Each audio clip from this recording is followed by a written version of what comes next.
Muy bien, estamos en nuestra tercer parte de este lunes 8 de noviembre. Eh, bueno, estamos hablando un poquito, ¿no es cierto?, de la metonimía. Y decíamos, ¿no?, en este pasaje de Lucas 16, sin nombrar a la Escritura, a Moisés y a los profetas, óiganlo. O sea, no es que, ojo, este pasaje es muy importante, porque acá tenemos verdades tremendas. ¿Cuánta gente que por la ignorancia escritural no ha recurrido, ¿no?, al espiritismo, a la escuela científica San Basilio, etcétera, etcétera, etcétera? ¿A cuántas cosas el hombre recurre cuando no tiene conocimiento de Dios? ¿Sí? Entonces, pero en la práctica Jesús está hablando, ¿no es cierto?, con esta gente y hablando de que el mensaje del Evangelio es el único que nos asegura que hay dos destinos finales. Por un lado, donde fue Lázaro, y por otro lado, donde fue justamente el rico. No hay purgatorio, no hay nada de esas cosas que normalmente por tradición nosotros hemos creído. Vuelvo a insistirle, la escritura es la que nos desasna de todo tipo de ignorancia. Y en tema escatológico Jesús fue competente. ¿Bien? Pero estamos mirando específicamente que hay una figura que es la metonimía que va a nombrar o a llamar a alguien sin mencionarlo, va a llamarlo de una manera muy particular. ¿Eh? Por ejemplo, allí, ¿no es cierto?, en San Juan, capítulo 13, versículo 8, ¿no? San Juan, capítulo 13, versículo 8, dice, Pedro le dijo, si no me lavas los pies, eh, si no me lavarás los pies jamás. Jesús le respondió, si no te lavare, no tendrás parte conmigo. Ahora, noten, no era el lavado de pies a lo que Jesús estaba haciendo mención, ¿no es cierto?, sino el lavado. Bueno, para un judío tenía un simbolismo tremendo. Bueno, acá también hay una metonimía, ¿no es cierto?, porque sin mencionar estaba hablando de la purificación del alma. A eso es que Jesús quería referirse. Si el alma de Pedro no estaba, si no había experimentado el nuevo nacimiento, y el nuevo nacimiento es algo divino de Dios, no era por lavarse. ¿Me explico? Entonces, sin mencionar directamente, ¿no es cierto?, ese tema del nuevo nacimiento, va a hablar, ¿no es cierto?, de la necesidad. Si no te lavares, no tendrás. En realidad está hablando justamente de la purificación del alma. ¿Bien? ¿Me explico? Entonces, hay montones de figuras literarias, vuelvo a insistirles, ¿no es cierto?, que aparecen allí a lo largo de toda la escritura. Nosotros utilizamos muchas veces ese tipo de literatura. Bien, vamos a pasar a la próxima, que es la sinéctoque.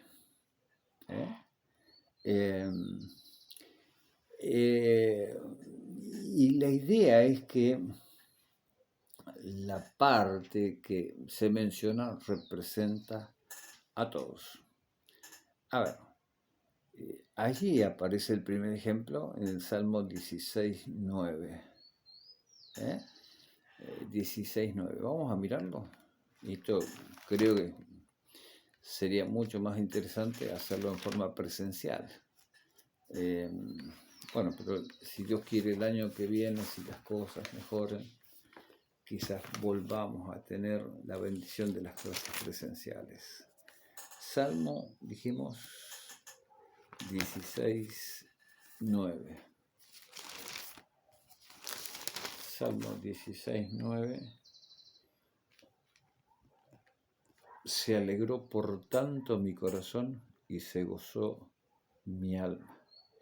Mi carne reposará confiadamente. Y note así, ¿no es cierto? Estamos hablando de que sin mencionar, o sea, nombrando una parte, menciona todo, dijimos. Eso es una sinécdoque, ¿no? Una parte por el todo. Y en este caso es la expresión mi carne, 16:9, se alegró por tanto mi corazón, se gozó mi alma, mi carne también reposará. O sea, lo que está dando a entender es que la carne no está referido, ¿no?, a la nalga ni sino a toda la esencia del ser humano, que comprende espíritu, alma y cuerpo. Si volviéramos de vuelta, se gozó mi corazón, mi espíritu, se gozó mi alma, mi carne también. O sea, todo el cuerpo, el soma, la carne, toda la estructura se va a gozar, sin mencionar parte por parte, mencionando la palabra carne, está hablando de todo el ser, de todo el conjunto del ser humano. Ahí está mucho mejor, más redondo la idea, ¿sí? Por ejemplo, allí aparece, ¿no?, en Lucas, en el capítulo 3, en el Nuevo Testamento. Volvamos a Lucas capítulo 3 y versículo 6. Lucas 3:6. Y verá toda carne la salvación de Dios. No está hablando de la milanesa, ni siquiera del individuo, de cada uno de nosotros, de toda la humanidad, ¿no? Note, mencionando la palabra carne, está en esta figura literaria utilizando a toda la humanidad.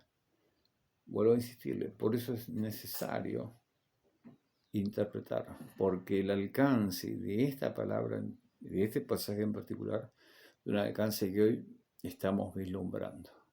Lo que antes no se había podido conseguir, hoy podemos ver, ¿no es cierto?, que el Evangelio está teniendo un alcance extraordinario. En estos días que yo no sé si, honestamente, estoy acá por gracia de Dios y gracias también a ustedes, ¿no es cierto?, que me han tenido la paciencia. Mi vida ha cambiado, bueno, notablemente en estas 3 semanas. No hace mucho que tampoco empecé de vuelta a trabajar. Voy a tomarme 5 minutitos para hablar.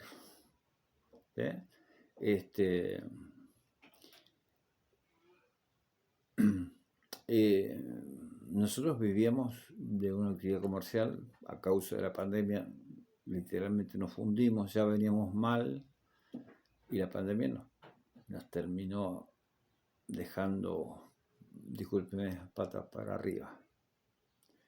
Todo este año intenté, pero ya por la edad, uno ya es viejo a los 40 años hoy, ¿no?, porque ya no consigue trabajo. Yo superé los 60, así que mire, parezco de 80, pero tengo 61 años. Entonces, ¿qué pasó? Yo seguí intentando, ¿no?, para no ser carga. Si bien los hermanos han tenido un cuidado extraordinario, y muchos de los que están acá, que son amigos personales míos, saben lo que estoy diciendo. Muchos nos han ayudado, nos han sostenido entre los hermanos, entre personas de mis afectos espirituales, nos han sostenido en todo este año. Pero Dios sabe que me cuesta mucho eso, me cuesta mucho. No reniego de mi fe, no reniego de mi Dios, pero en mi anhelo estaba volver a trabajar. Y no me rendí y seguí tirando currículum, y etcétera, hasta que bueno, alguien vio, me acuerdo que ese día 20 de octubre, eh, mandé un currículum como fue uno de los tantos que nunca tuvieron respuesta. Hubo gente que sí que me respondió, pero hubo muchos que no, ni siquiera se tomaron, ¿no? El tema de la edad. Y bueno, me llamaron. Yo mandé a la 1 de la tarde, a las 6 de la tarde me llaman, eh, perdón, al otro día de la mañana me llaman para una entrevista urgente. Una empresa de seguridad que estaba interesado, bueno, un poco viendo el currículum que tenía, ¿no es cierto? Y me ofrecieron un puesto como supervisor de seguridad. Después de un año de estar inactivo en mi casa, un año sabático literalmente, yo volví a trabajar. Y eso me cambió, hermano, ¿sabe? Me cambió porque creo que el hombre se dignifica cuando trabaja y es una bendición de Dios trabajar. Y sabe Dios que yo quería trabajar. No es que le esquivaba el bulto ni pretendía jubilarme, no, yo quería trabajar. Y bueno, estamos a veces trabajando, eh, en la empresa está pasando por un momento de muchísimo trabajo y Dios me ha bendecido de tal manera, ¿no es cierto?, que las 12 o 14 horas a veces que me toca estar, porque uno no puede cortar un servicio, pero sabe Dios, ¿no es cierto?, que ha sido una bendición para mí, ¿no? Entonces, por un lado, agradecido al Señor, y por eso es que nos ha afectado también el tema de las clases, y también gracias por su paciencia, ¿eh? Porque veníamos bastante bien piloteando la cosa hasta que, bueno, salió este tema del trabajo. Gracias a Dios ya falta poquito, creo que la semana del 20 ya terminamos las clases, quizás les deba una clase, que les prometo, vamos a completar la materia. Ténganme paciencia. Anoche, por ejemplo, ayer entré a trabajar a las 6 de la tarde hasta hoy casi a las 8 de la mañana, y hoy entro de vuelta a las 6 de la tarde. Así que estamos luchando contra el reloj, pero contentos porque esto es vida para mí, esto es la vida. El hablar del Señor, el hablar de su grandeza, de su bondad, bueno, de lo que Él es. Disculpe, por favor, pero quería darle gracias también a usted, no solamente por el aspecto espiritual, sino también usted bendice mi vida. Esto es mutuo, yo creo que es mutuo. No, acá no hay una ley del gallinero que el pastor es el que bendice. No. El cuerpo de Cristo es bendecido. Yo, como ministro del Señor, soy bendecido a través de mis hermanos. A través de mis hermanos que están en la iglesia, que están en Cristo. La unión con Cristo es fundamental para nuestra fe. No es que tiene que venir un super apóstol para bendecir, un apóstol y apóstol bendecir como la ley del gallinero, sino que la iglesia, el conjunto de redimidos, el conjunto de gente que va creciendo espiritual, nos ministramos unos a otros. Una misma palabra es la que bendice al pequeño y al mayor, al más gordo y al más flaco en la fe. Eso sí que es realmente maravilloso y divino. Bien, ahora sí, volvamos acá y decíamos, ¿no? La expresión de Lucas 3:6, ¿sí? Está hablando, evidentemente que la salvación, ¿no es cierto?, llegará a toda carne. Bueno, eso forma parte del mandato, para que me entienda, ¿no? Que está de acuerdo al mensaje en conjunto de toda la Escritura. Porque la comisión del Señor implica eso, y por todo el mundo y predicar el Evangelio, ¿sí? Enseñándoles, bautizándoles, Y a predicar el Evangelio y estas señales, etc. O sea, ahí tenemos realmente, ¿no es cierto?, lo que la Biblia en su conjunto habla con determinado a este tema. Por ejemplo, en San Juan, estamos hablando de la sinécdoque, San Juan capítulo 15, otro ejemplo más, San Juan capítulo 15, versículo 5, note lo que dice allí: yo soy la vid, vosotros los pámpanos, y el que permanece en mí y yo en él, lleva muchos frutos. Ahora, no es que el Señor, lo hemos dicho hace unos minutos atrás, no es que el Señor sea una vid. Hay una vid literal, que es la planta. Israel simboliza un poco esa planta, esa metáfora que Dios utiliza para hablar de Israel. Pero en este caso Jesús va a utilizar una sinécdoque, que es una expresión que, sin mencionar a la otra parte, ¿no es cierto?, haciendo alusión a algo de esa parte, ¿no es cierto?, y acá tenemos esa expresión. En versículo 5, lo vamos a leer: yo soy la vid, vosotros los pámpanos, el que permanece en mí y yo en él, lleva mucho fruto. ¿Bien? Qué maravilloso, ¿no? Que separados de mí nada podéis hacer. Estoy indudablemente hablando de los valores eternos. Si no estamos unidos a Cristo, no sé si me explico.